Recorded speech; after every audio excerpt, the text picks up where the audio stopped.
풀어보죠. 법률 사실과 법률 요건에 관한 설명으로 틀린 것은 기본적인 문제인데, 일단 법률 사실이 모여서 법률 요건을 만들잖아요. 그럼 1번 보시면 임대차 계약은 청약과 승낙, 이게 뭐죠? 법률 사실이고, 이라는 의사표시와 앞뒤로 성립하는 법률 요건이다. 맞는 질문이죠.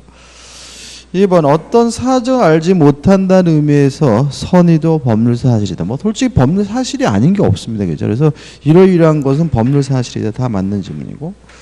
3번 시간의 경과는 사람의 정신작용에 의하지 않는 법률 사실이다. 맞는 질문이고, 이걸 우리가 뭐라 하죠? 사건이라고 하죠.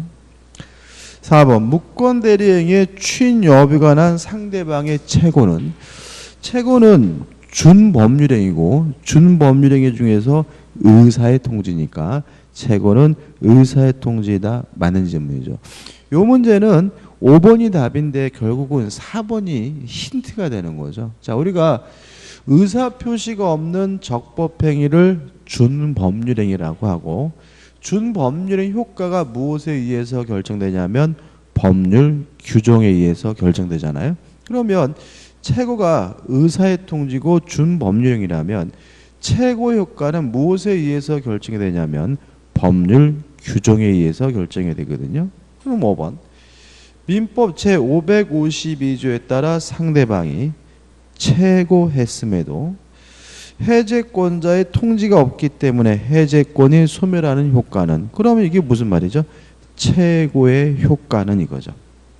채고 효과는 당사자 의사에 근거한다. X. 채고는 준법률행위고, 준법률의 효과는 무엇에 의해서 결정되죠?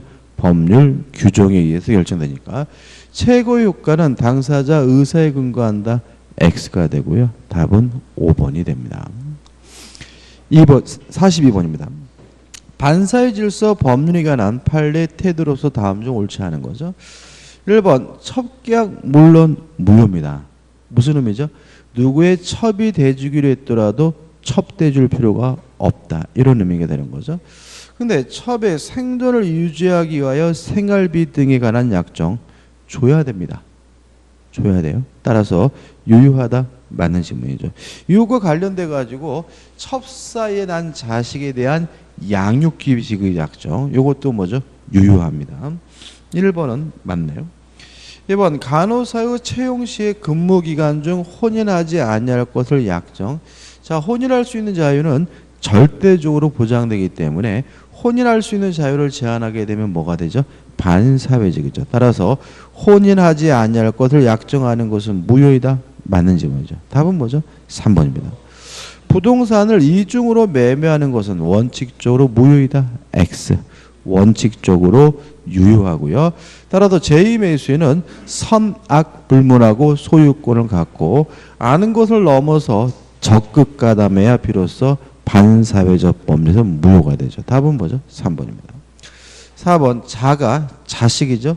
부모를 상대로 불법행위에 의한 손해배상 청구를 하는 것은 허용되지 않는다. 이게 우리 판례 기본적 태도입니다. 반인륜적인 행위로 봐서요. 만약에 손해배상을 청구하더라도 반사회적 법률행위로서 무효라는 입장이고요. 5번 영업상의 자유를 제한하는 건 가능해요. 다만 무기한으로 제한하는 것은 지나친 것이기 때문에 이것도 반사회적에 따라서 답은 3번이 되는 거죠. 43번이죠. 이런 판례도 참 잘 나오는데 이렇게 외우시면 될 것 같아요. 타인의 이름으로 남의 이름으로 대출을 신청하는 행위죠. 이것에 대해서 판례가 두 가지가 있어요. 첫째, 진이 아닌 의사표시, 비진이 표시는 아니다라는 판례가 있고, 다만 통정허위 표시로서는 무효다라는 판례가 있거든요. 근데 이게 관점을 달리하고 모순된 것은 아닌데 이거 자꾸 모순된 것처럼 느껴질 수가 있기 때문에 잘 나오고요. 그래서 남의 이름으로 대출을 신청하는 것은 진이 아닌 의사표시는 아니고 뭐이긴 하죠? 통정허위 표시는 하다. 이렇게 좀 암기해 두시면 편해요. 따라서 1번 대출 절차상 편의를 위하여 명의를 빌려준 자. 그럼 결국 남의 이름으로 대출을 신청하는 거잖아요. 채무 부담의 의사를 가졌더라도 그 의사 표시는 비진위 표시이다. X고요. 답은 1번이 되는 거죠. 2번 진위 아닌 의사 표시는 상대방이 있든 없든 단독행위에 적용이 돼요. 따라서 비진위 표시에 관한 규정은 원칙적으로 상대방이 있는 단독행위에 적용된다. 맞는 지문이고요. 3번 진위 아닌 의사 표시는 원칙적으로 유효하죠. 다만 상대방이 알았거나 또는 알 수 있었으면 무효니까 원칙에 따라서 유효하기 위해서 상대방은 선이 이고 and 뭐 해야 되죠? 무과실해야 되죠. 따라서 한번 매매 계약에서 비진위 표시는 상대방이 선이며 과실 없는 경우 하나요. 유효하다. 맞는 지문이고요. 4번도 우리 판례죠.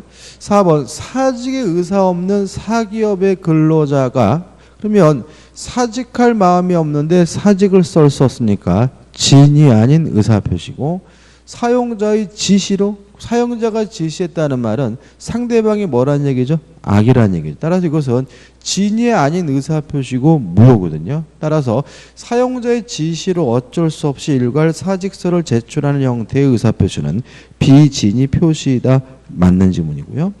그 다음에 5번도 중요한데 진이 아닌 의사표시는 원칙이 유효입니다. 그러니까 원칙이 유효라는 말은 선이고 무과실임을 상대방 스스로 뭐 할 필요 없어요? 입증할 필요가 없다는 거죠. 따라서 원칙이 무효고 예외가 원칙이 유효고 예외가 무효니까 무효임을 주장하는 자가 무효임을 입증해야 되니까 5번 상대방이 표의자의 진이 아님을 알았다는 것은 무효를 주장하는 자가 증명해야 한다. 맞는 질문이죠. 그 다음에 44번입니다. 착오에 대해서는 시험 문제가 반드시 나오죠. 일단 착오가 있고 그 착오가 중요 부분이고요. 또 착오를 일으킨 것에 대해서 중대한 과실, 중과실이 없으면 착오를 이유로 뭐 하는 것이 가능하죠? 취소하는 것이 가능한데 취소를 가지고 선의 제3자에게 대항하지 못하잖아요. 따라서 착오를 이유로 취소하려면 일단 중요 부분이어야 돼요. 요 중요 부분에서 가장 중요한 것은 뭐예요? 경제적 불이익의 존재죠. 경제적 불이익이 존재하면 뭐죠? 중요 부분이다. 꼭 기억해 두셔야 되고 그 다음에 따로 기억할 것은 시가, 가격, 수량, 지적, 부적은 중요 부분이 아니다. 지적, 부적은 중요 부분이 아니기 때문에 시가, 가격이 잘못됐다는 이유만으로는 착오를 이유로 취소할 수가 없고요. 그 다음에 중요 부분임은 누가 입증하느냐. 중요 부분임을 입증하면 결과적으로 취소할 수 있으니까 누가 입증하겠습니까? 취소하고자 하는 표의자가 입증을 하겠죠. 그 다음에 중대한 과실이 없어야 돼요. 따라서 중대한 과실이 없다는 따라서 과실이 존재하는 경우에는 착오를 이유로 취소하는 것이 가능하지만 단순한 과실이 아니라 중대한 과실이 존재하는 경우에는 원칙적으로 착오를 이유로 뭐 할 수 없죠? 취소할 수가 없는 거죠. 따라서 중대한 과실이 존재한다는 사실이 입증이 되면 결국 뭐 하지 못하죠? 취소하지 못하니까 누가 입증하냐면 취소하지 못하게 막으려고 하는 상대방이 뭐 하게 돼요? 입증하게 되는 거죠. 그 다음에 이러한 요건을 갖추면 착오를 이유로 뭐 할 수 있어요? 취소할 수 있는데 취소는 아무나 취소할 수 있는 것이 아니라 취소권자가 따로 있죠. 자, 취소권자 누가 있습니까? 제한 능력자 취소할 수가 있고요. 그 다음에 착오, 사기, 강박에 의한 의사표시자 취소할 수 있고요. 그 다음에 세 번째, 이들의 대리인도 취소할 수 있고 이들의 누구도요? 승계인도 취소할 수 있어요.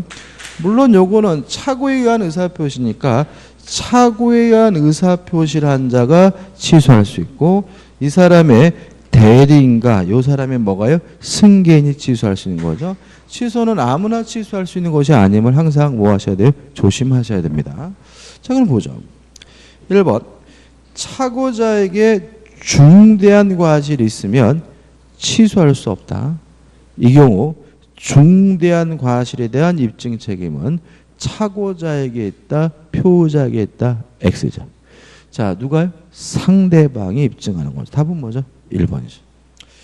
2번 갑이 을에게 75만 원에 팔겠다는 내용을 전신기사 병에게 타전투로 부탁하였으나 병의 실수로 7만 5천에 팔겠다고 했어요. 이거는 요렇게 하려다가 요렇게 한 것이니까 대표적인 표시상의 착오고요. 이것이 중요 부분이면 착오를 이유로 뭐 할 수 있겠어요? 취소할 수 있겠죠? 환장하겠죠? 뭐가 있습니까? 경제적 불이익이 있네요. 세상에 얼마짜리입니까? 75만 원짜리인데 지금 얼마로 매매 계약하니에요? 7만 5천 원에 매매 계약할까요? 그죠? 따라서 중요 부분이니까 착오를 이유로 뭐 할 수 있습니까? 취소할 수가 있는 거죠. 3번 연대 보증을 일반 보증으로 잘못 알았다. 이건 뭐예요? 일반 보증인 줄 알고 보증을 샀는데 나중에 보니까 뭐죠? 연대 보증이다. 물론 이것도 뭐가 있는 거죠? 경제적 불이익이 있는 거고요. 따라서 중요 부분이기 때문에 착오를 이유로 뭐 할 수 있습니까? 취소할 수 있고요. 따라서 법률행위의 중요 부분에 착오가 있다. 맞는 질문이죠.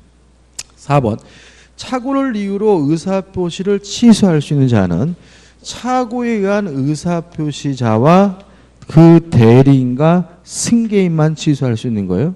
다른 사람 뭐 하지 못해요? 취소하지 못하는 것이니까 결국은 착오자의 상대방은 포함되지 않는다. 맞는 질문이죠. 상대방이 취소할 수는 없겠죠. 5번 화해계약은 원칙적으로 착오를 이유로 취소할 수 없다는 거 좀 기억해 두시고 5번도 맞는 질문입니다. 답은 1번이죠.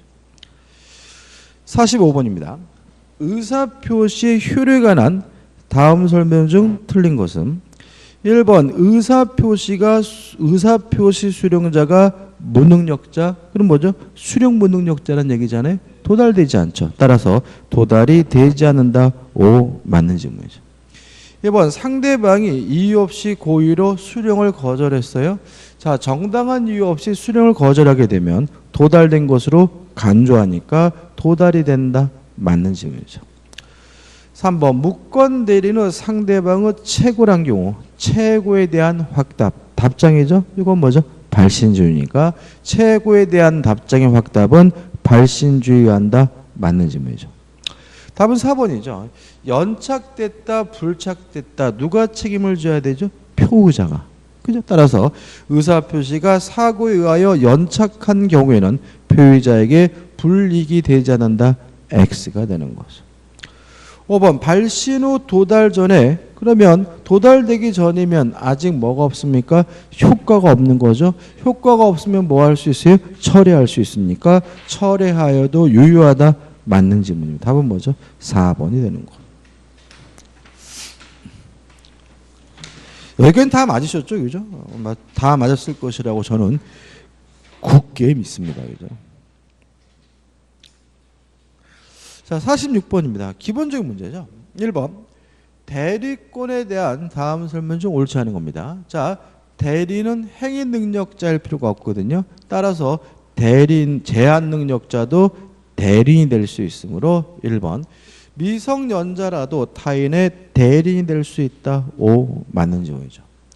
2번 대리권이 있긴 하지만 대리권의 범위가 명확하지 아니한 대리는 보존행위와 성질이 변하지 않는 범위 내에서 이용, 계량행위를 할 수가 있으므로 2번 권한을 정하지 아니한 대리인은 보존행위와 대리의 목적인 물건이나 권리의 성질을 변하지 아니하는 범위에서 그 이용 또는 계량하는 행위만을 할 수 있다. 맞는 질문이 되겠죠.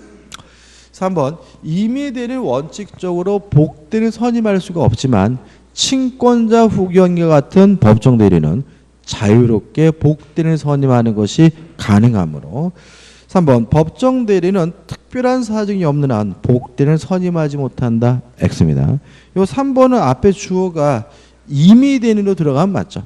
그러니까 임의대리는 원칙적 복대는 선임할 수가 없으니까 특별한 사정이 없으면 임의대리는 복대는 선임하지 못한다. 맞지만 법정 대리는 자유롭게 복대는 선임할 수가 있으므로 답은 3번이죠. 자, 대리에서 의사를 결정하는 사람 누굽니까? 대리인이죠. 의사를 표시하는 사람도 대리인이고 법률 행위를 하는 사람도 대리니까 궁박만 본인, 궁박을 제외한 나머지 모든 것들은 다 누구만을 가지고 따집니까? 대리인을 기준으로 따지죠. 따라서 4번 의사표시의 효력이 의사의 흠결, 사기, 강박 또는 어느 사정을 알았거나 과실로 알지 못한 것이나여 영향을 받은 게 그 사실 유무는 대리인을 표준으로 하여 결정한다. 맞는 질문이죠. 5번 대리인이 여러 명이면 각자 대리가 원칙이죠. 따라서 대리인이 수인 있는 때에는 특별한 사정이 없는 한 각자가 본인을 대리한다. 5 맞는 질문이죠. 자, 47번입니다. 협의 무권 대리에 관한 다음 설명 중 옳은 것은 일단 대리권 없이 대리행위라면 무권 대리인이 책임을 져야 되거든요. 그럼 상대방은 무권 대리인에게 뭘 청구합니까? 이행을 청구하거나 아니면 손해배상을 청구하고요. 이행을 청구할 것인지 아니면 손해배상을 청구할 것인지 누가 선택합니까? 상대방이 선택하는 거죠. 1번 무권 대리인은 본인의 추인을 얻거나 또는 진실한 대리권을 가지고 있었다는 것을 증명하지 못하는 한 상대방의 선택에 따라 계약을 이행하든가 또는 손해를 배상해야 한다. 정확히 맞는 질문이고 답은 뭐죠? 1번이 되는 거죠. 2번입니다. 무권 대리는 단독행위에 대한 무권 대리는 확정적 무효예요. 그래서 우리가 일반적으로 계약의 무권 대리는 본인이 추인할 수 있고 추인하게 되면 소급해서 유효가 되는데 단독행위 무권 대리는 확정적 무효이기 때문에 본인이 원칙적으로 뭐 할 수 없냐면 추인할 수 없거든요. 따라서 2번 상대방 없는 단독행위 무권 대리에 대하여 본인은 추인할 수 있다. X가 되는 거죠. 3번 이것도 참 잘 나오죠. 자, 무권 대리행위에 대해서 본인은 추인할 수 있는데 상대방은 제한이 없어요. 상대방에게 할 수도 있고 무권 대리인이 할 수도 있고 또 승계인에게도 할 수가 있기 때문에 3번 무권 대리의 경우 본인은 이를 추인하는 것이 가능하지만 추인은 반드시 상대방에게 할 것을 필요로 한다. X입니다. 상대방에게 가든 무권 대리인이 가든 승계인이든 상관이 못죠. 4번 무권 대리인과 거래한 상대방은 채고할 수도 있고 철회할 수도 있어요. 특히 채고는 선악 불문하고 할 수 있고요. 철회는 선의 상대방만이 할 수 있거든요. 그럼 결과적으로 만약에 상대방이 선이라면 채고할 수도 있고 철회할 수도 있기 때문에 4번 무권 대리인에게 대리 권한이 없다는 것을 알지 못한 상대방은 선의 상대방이죠. 채고할 수도 있고 철회할 수도 있죠. 따라서 채고는 할 수 있지만 철회는 할 수 없다. X죠. 5번 무권 대리행위는 대표적인 유동적 무효입니다. 일단 본인의 입장에서는 무효인데 본인이 추인하게 되면 소급해서 뭐가 돼요? 유효가 되니까 대표적인 유동적 무효이므로 5번 무권 대리의 경우 법률 효과는 본인의 추인 여부와 관계없다. X가 되는 거죠. 답은 뭐죠? 1번입니다. 그 다음에 48번이죠. 우리가 이제 그 무효와 관련돼서 좀 많이 나오는 것이 뭐냐면 무효인 법률행위의 추인이죠. 추인. 첫째, 할 수 없는 거, 불가능한 거, 반사회적 법률행위 추인할 수 없고요. 불공정한 법률행위 추인할 수 없고 강행복규 위반의 경우에도 추인할 수가 없어요.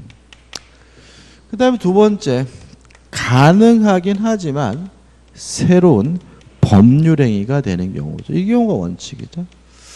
자, 새로운 법률행위가 된다는 말은 과거로 뭐 하지 않냐면 소급하지 않는다는 얘기인데 주의하실 것은 당사자 간의 특약으로 계약으로 소급시키는 것은 가능한 경우인데 세 가지죠. 비진위 표시여서 무효인 경우, 통정허위 표시여서 무효인 경우, 의사무능력이죠. 요 세 가지 무효는 추인할 수 있고 추인하게 되면 새로운 법률행위가 됩니다. 그 다음 세 번째로 가능하고요. 소급해서 처음으로 돌아가서 유효가 되는 경우가 있어요. 이건 뭐죠? 무권대리행위죠. 무권대리행위는 본인의 입장에서 무효지만 본인이 뭐 할 수 있죠? 추인할 수 있고 추인하게 되면 무권대리 시로 소급해서 유효가 돼요. 근데 여기서 좀 조심할 것은 뭐냐면 불공정한 법률행위죠. 그러니까 불공정한 법률행위도 반사회적 법률행위 때문에 뭐 할 수 없냐면 추인할 수 없는 거예요. 다만 우리 판례는 불공정한 법률행위에 대해서 추인할 수는 없지만 무효행위 전환은 가능하다는 것이 우리 판례 입장이라는 거 꼭 기억해 두시기 바랍니다. 다시 말하면 불공정한 법률행위는 반사회적 법률의 일종이기 때문에 뭐 할 수 없죠? 추인할 수 없다. 다만 무효행위 전환은 가능하다는 것이 우리 판례 입장인 거죠. 표정이 또 처음 듣는 듯한 표정을 지으시기 때문에 이게 무슨 얘기냐면 이런 거예요. 자, 갑이 궁박한 상태예요. 궁박한 상태를 이용해 가지고 갑의 토지를 을이 3억에 매매 계약을 했는데 실제로는 이것이 예를 들어서 5억짜리 토지였다면 주관적으로 궁박하 그것을 이용해서 5억짜리를 3억에 매매 계약을 했다면 현저히 뭐도 있는 거죠? 불균형도 있으니까 이 매매 계약은 불공정한 법률행위로서 뭐인 거예요? 무효인 거죠. 그죠? 따라 이것도 나쁜 짓이기 때문에 뭐 할 수는 없는 거예요? 추인할 수 없고 추인한다 그래서 요 3억으로 한 매매 자체가 뭐로 되는 건 아니에요? 유효로 되는 것은 아니란 얘기죠. 그죠? 근데 갑이 을에게 등기를 못 해주겠대요. 무효임을 주장하면서. 그래서 을이 갑한테 도대체 그러면 얼마에 파시겠습니까? 했더니 갑이 뭐라 그러냐면 최소한 내가 5억은 받아야 되겠다라고 해서 을이 좋다고 했다면 3억으로서는 유효하지만 5억으로 한 매매기한 뭐 할 수 있죠? 유효할 수가 있잖아요. 따라서 불공정한 법률행위는 뭐는 인정이 됩니까? 무효행위의 전환은 인정된다는 것이 우리 판례 입장이라는 거 꼭 기억해 두셔야 돼요. 자, 그럼 보죠. 1번 법률행위 일부분이 무효인 경우 그 무효 부분이 없더라도 법률행위를 하였을 것이라고 인정될 때는 나머지 부분은 무효가 되지 않는다. 맞죠? 다시 말하면 일부가 무효면 원칙적으로 무효지만 그 무효인 부분이 없더라도 법률행위를 하였을 것이라고 인정될 때는 그때는 예외적으로 뭐죠? 일부만 무효가 되는 거죠. 그래서 제가 어떻게 말씀드렸죠? 상의와 하의 바지를 샀는데 하의에 대한 매매 계약이 무효면 어디까지 무효죠? 상의, 웃도리까지 무효가 되는 것이 원칙이다. 근데 당사자가 요 바지가 무효라고 하더라도 뭐만요? 윗도리만이라도 살 마음이 인정된다면 그때는 바지만 무효고 상의, 윗도리에 대한 매매 계약은 뭐 할 수 있죠? 유효할 수 있다. 이런 취지가 되는 거죠. 2번 매매 계약이 매매 대금의 과다로 인하여 불공정한 법률행위로서 무효인 경우 무효행위 전환에 관한 규정이 적용될 수 없다. X죠. 과다에서 무효든 과소에도 무효든 불공정한 법률행위는 무효행위 전환에 관한 민법 규정이 적용된다는 것이 우리 판례 입장이므로 답은 뭐죠? 2번이 되는 거죠. 3번 같은 거는 참 의미 없죠. 우리 민법에서 모든 의사표시는 명시적으로 할 수도 있고 묵시적으로 할 수 있어요. 따라서 묵시적으로 못한다 그러면 그냥 따질 필요 없이 뭐인 거예요? 무효인 거거든요. 따라서 무효행위 추인은 명시적으로 뿐만 아니라 묵시적으로도 할 수 있다. O 맞는 질문이죠. 4번 부동산 이중 매매에서 매도인의 배임행위에 제2매수인이 적극 가담했어요. 그러면 무효죠. 왜 무효인 거죠? 반사회적에서 무효잖아요. 그죠? 반사회적 법률행위는 뭐 할 수 없어요? 추인할 수 없으니까 무효인 경우, 가담한 경우 매수인의 매매 계약은 무효이고 추인에 의하여 유효로 되지 않는다. 맞죠? 왜요? 제2매수인이 적극 가담하면 반사회적 법률은 무효니까요. 그 다음에 5번 무효인 가등기를 유효한 등기로 전용하기로 한 약정. 무효등기 유효인데 가능하거든요. 다만 항상 제3자의 권리는 뭐 할 수 없어요? 침해할 수가 없는 거죠. 따라서 그때부터 유효하고 이로써 가등기가 소급화 유효한 등기로 전환될 수 없다. 맞고요. 만약에 소급해서 유효가 된다면 제3자의 권리를 뭐 할 수 있어요? 침해할 수 있기 때문에 안 되는 거죠. 답은 뭐죠? 2번이 됩니다. 그 다음에 49번이죠. 조건에 관한 다음 설명 중 틀린 것은, 자, 이것도 1번 참 많이 했죠. 네가 합격을 하면 내가 너한테 1억을 주겠다라고 얘기해놓고 시험을 못 보게 뭐 했어요? 감금을 했어요. 그러면 감금된 사람은 합격됐음을 뭐 할 수 있어요? 주장할 수 있죠. 근데 언제 주장합니까? 합격자 발표일까지 기다려야죠. 다시 말하면 감금당한 난 바로 합격됐음을 주장할 수 있는 것이 아니라 발표일까지 기다렸다가 합격됐음을 주장할 수 있는 거거든요. 왜냐하면 1번 조건의 성취를 인하여 불이익을 받을 당사자가 신의 성실에 반하여 조건의 성취를 방해한 경우, 조건이 성취된 것으로 의제되는 시점은 이러한 신의 성실에 반한 행위가 없었다면 조건이 이미 성취되었으라고 추산되는 시점이죠. 만약에 방해를 안 했다면, 시험을 봤다면 언제 합격하겠습니까? 합격자 발표일이 돼야 비로소 합격할 수가 있는 거니까 1번은 맞는 질문이죠. 그 다음에 2번은 무조건 시험에 지문으로 나오는 거죠. 뭐냐면 졸려요? 뭐죠? 기정조 기해무 불정무 불해조정. 그러니까 우리가 조건과 기한에 대해서 문제가 한 문제가 출제된다면 5개 지문 중에서 한 가지는 요 기정조 기해무 불정무 불해조에서 문제가 나올 거고요. 이것도 암기하는 방법이 여러 가지 있는데 제가 보면은 그냥 단순무식하게 그냥 외우는 게 제일 편합니다. 꽁수 부리다 헷갈릴 수가 있거든요. 그럼 보자고요. 2번. 조건이 법리 당시 이미 성취한 것인 경우. 이게 뭐죠? 기성 조건이죠. 기. 그 조건이 해제 조건이면 기해 무 해가지고 뭐가 들어와야죠? 무효가 들어야 되니까 해제 조건이면 조건 없는 법률행위라고 X죠. 정지 조건이면 기정조 조건 없는 법률이 되니까 그 법률은 무효로 한다. X입니다. 답은 뭐죠? 2번이 되고 아주 참 잘 됩니다. 그 다음에 조건부 권리로 처분할 수 있으니까 3번 조건의 성취가 미정인 권리 의무는 일반 규정에 의하여 처분, 상속, 보존 또는 담보를 할 수 있다. 5 맞는 지문이고요. 4번 조건 있는 법률 당사는 조건의 성부가 미정인 동안에는 조건의 성취나 생길 상대방 이익을 뭐하지 못해요? 해하지 못하는 거죠. 근데 제가 이렇게 강의를 해보면 요 3번과 4번을 헷갈리는 분이 있더라고요. 이런 거잖아요. 갑이 을에게 네가 공인중개사 시험에 합격을 하면 아파트를 주겠다라고 약속을 했어요. 그러면 합격하면 아파트를 받을 수 있는 요 권리자는 요 합격하면 아파트를 받을 수 있는 이 기대권, 희망권, 장래에 대한 권리를 자유롭게 처분할 수 있고 상속도 되고 보존도 할 수 있고 또 담보로 제공하는 것도 가능하잖아요. 다시 말하면 지금 3번은 누가 처분한다는 거예요? 권리자가 처분을 할 수 있다는 거죠. 그러니까 조건부 권리자는 자유롭게 뭐죠? 팔아치울 수 있다 이런 얘기죠. 근데 문제는 누구는 안 되는 거예요.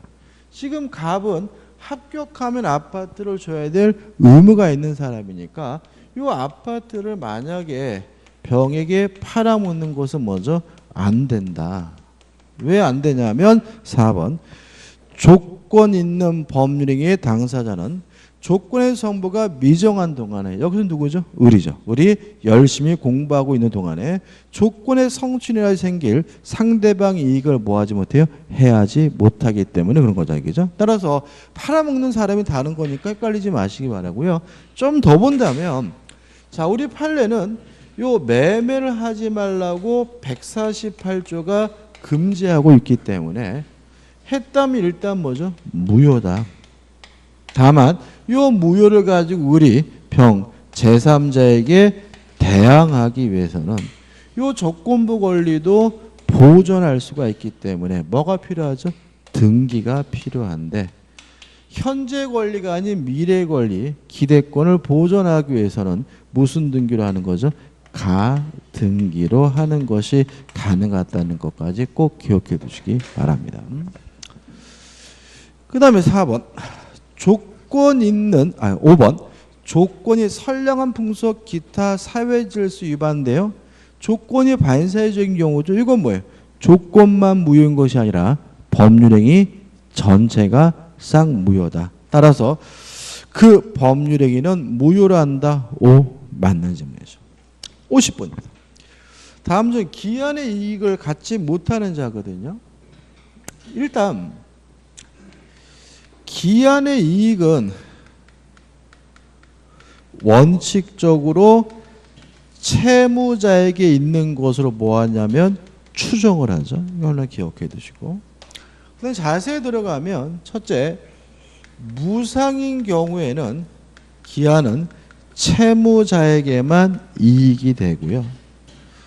유상인 경우에는 기한은 채무자뿐만 아니라 채권자에게도 기한의 이익이 있고요. 세 번째, 무상 임치 계약은 꽁꼬로 물건을 보관하기 주기로 하는 계약은 채권자만 기한의 이익이 있는데 임치 계약의 채권자는 누굴 말하냐면 물건을 보관시킨 임치인을 말하거든요. 이거 좀 기억하셔야 되고. 그 다음에 용어 정리인데 우리가 빌려주고 빌리는 계약을 대차라고 하죠. 그죠? 빌려주는 사람 우리가 뭐죠? 대주. 빌리는 사람 우리가 뭐죠? 차주. 그러거든요. 뭐 요새 가끔 언론에 그런 거 나옵니다.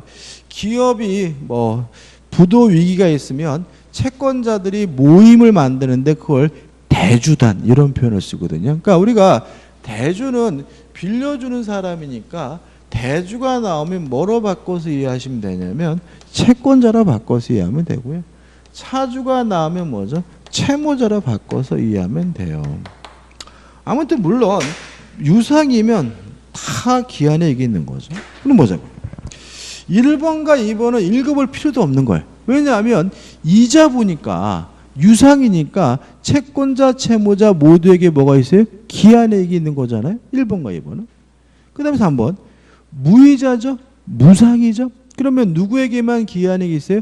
채무자. 그러면 차주에게만 기한액이 있어야 되므로 무이자 소비대차 계약의 소비대주는 뭐가 없습니까? 기한의 이익이 없으므로 답은 뭐죠? 3번이 되는 거죠. 4번 사용대차는 항상 뭐죠? 무상입니다. 따라서 사용차주 기한액이 있고 5번 무상 임치계약이 임치인입니다. 임차인이 아니라 뭐죠? 임치인이죠. 이게 참 이게 묘한 게 임치인이라고 적어서 이렇게 원고를 보내도 꼭 바뀌더라고요. 이걸 임차 오토로 생각하셔서 그죠? 임치인은 뭐가 있죠? 기한액이 있죠. 답은 3번이죠. 51번입니다. 다음 중 갑이 을 또는 병에 대하여 소유물 반환 청구권을 행사할 수 없는 경우는 간단하죠. 자, 우리가 물권적 청구권은 물권으로부터 발생하는 청구권이니까 물권적 청구권의 주체는 뭐여야 돼? 물권자여야 되죠. 물권이 있는 사람만이 청구할 수가 있다. 그 다음에 물권적 청구권의 상대방은 누구를 말하냐면 점유자를 의미하는데 그 사람이 점유하고 있다면 그 사람의 점유가 직접 점유든 간접 점유든 따지지 않지만 그 사람에게 아무런 고의도 과실도 요구하지 않는다. 마지막으로 조심할 것은 만약 이 청구의 내용이 건물 철거라면 건물의 소유자인 누구한테요? 간접점유자에게 청구해야 되고 임차인인 직접점유자에게는 철거해달라고 뭐 하지 못해요? 청구하지 못하는 거죠. 이것도 기억할 것은 아주 간단한데 시험에 나오면 아주 까다롭고 있으니까 확실하게 정리하셔야 되고요. 따라서 1번 보시면 갑 소유 물건을 우리 절차에 점유하고 있죠. 그러면 갑에게 뭐가 있습니까? 소유권이 있고 우리 그 물건을 뭐하고 있습니까? 점유하고 있으니까 소유권에 의한 반환 충고를 할 수가 있겠네요. 2번 을은 갑의 복사기를 3개월간 임차했고 계약 당시 갑은 을에게 전대를 허용하였다. 그런데 임대차 기간이 경과했어요. 그러면 갑에게 복사기에 대한 뭐가 있어요? 소유권이 있고 그 사실을 모르고 을이 병에게 복사기를 전대했다면 자 을은 전대한 사람 뭐가 돼요?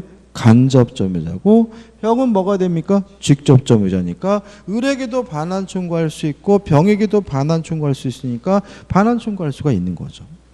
3번 갑이 만취된 상태에서 을과 자기 소유 도자기에 대한 증여 계약을 맺고 인도를 했어요. 자 그러면 만취한 상태라면 의사무능력자죠.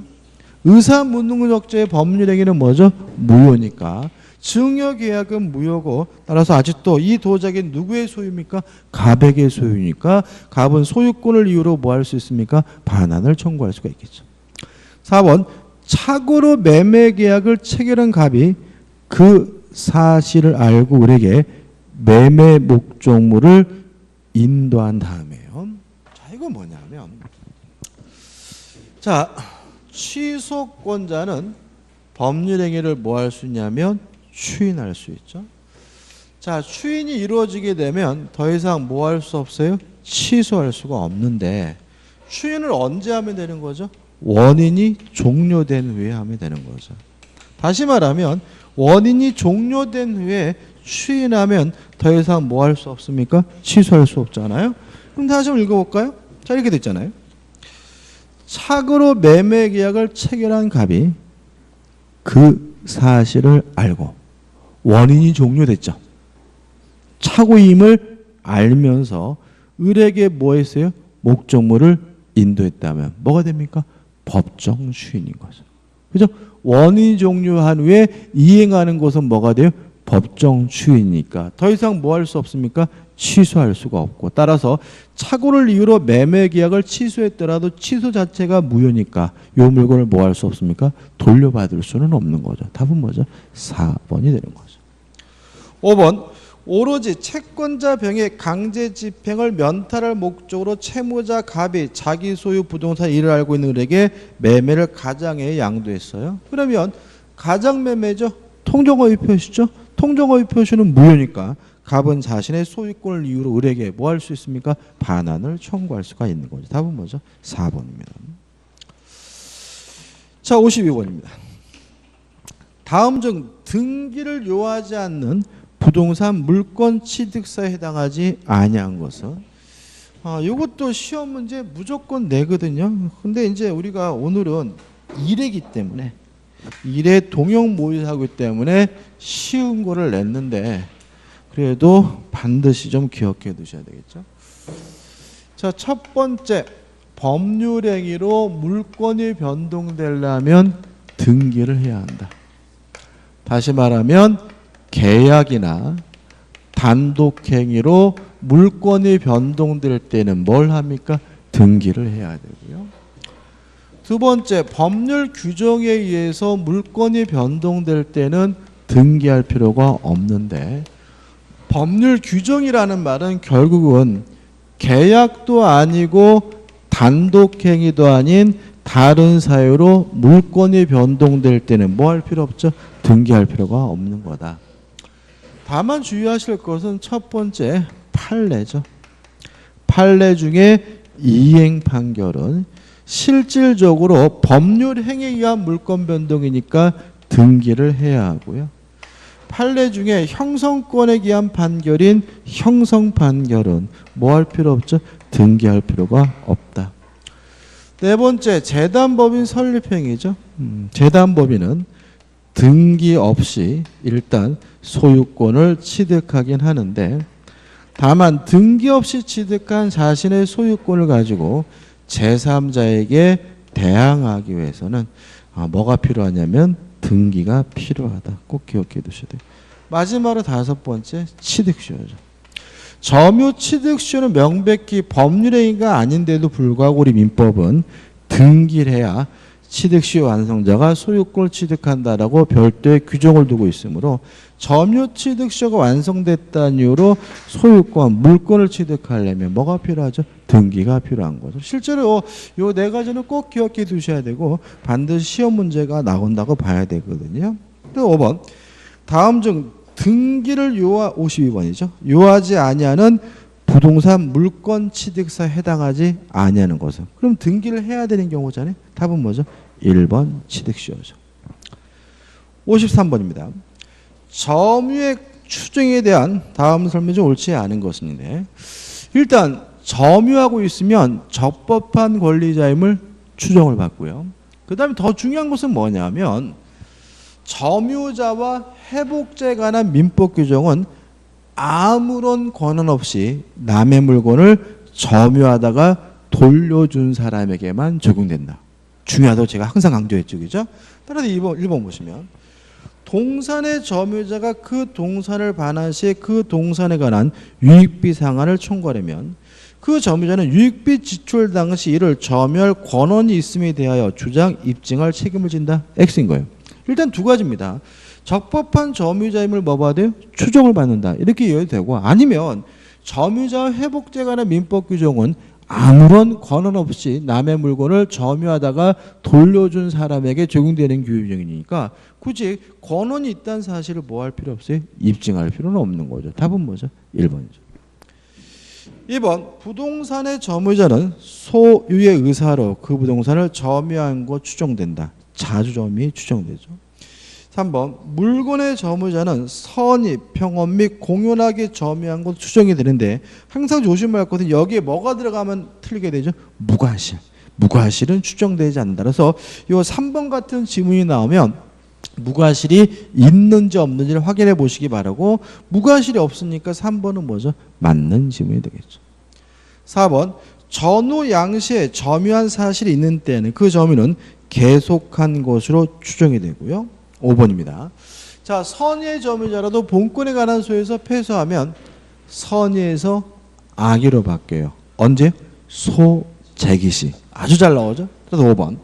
선의의 점유자라도 본권에 관한 소유에 패소한 때는 그 소가 제기된 때로부터 악의의 점유자로 본다. 맞는 지문이고 꼭 기억해 두셔야 되겠죠. 54번입니다.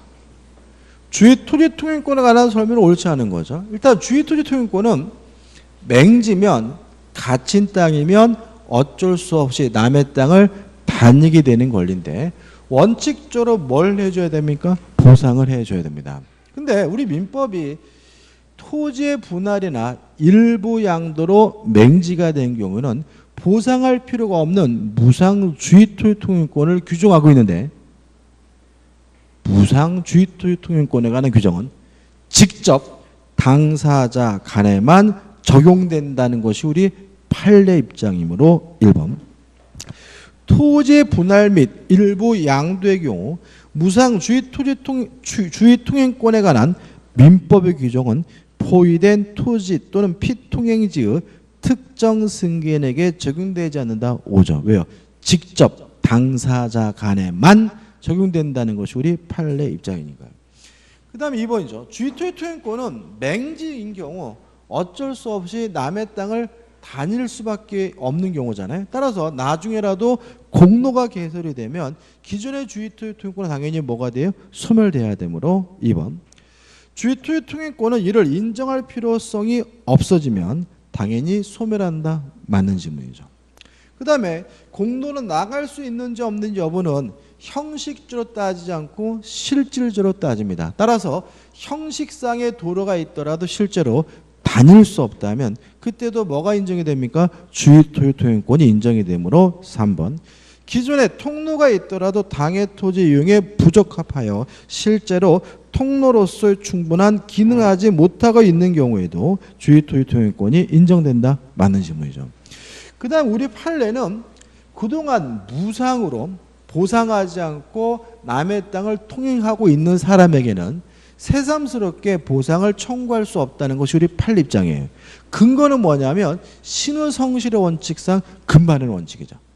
그러니까 그동안 별말 없이 그냥 냅뒀다가 이제 와서 보상해 달라고 요구하는 것은 반대되는 언행이기 때문에 허용되지 않거든요. 따라서 4번 통행지 소유자는 주의토지 통행권자의 허락을 얻어 사실상 통행하고 있는 자에게는 그 손해의 보상을 청구할 수 없다. 맞는 질문이죠.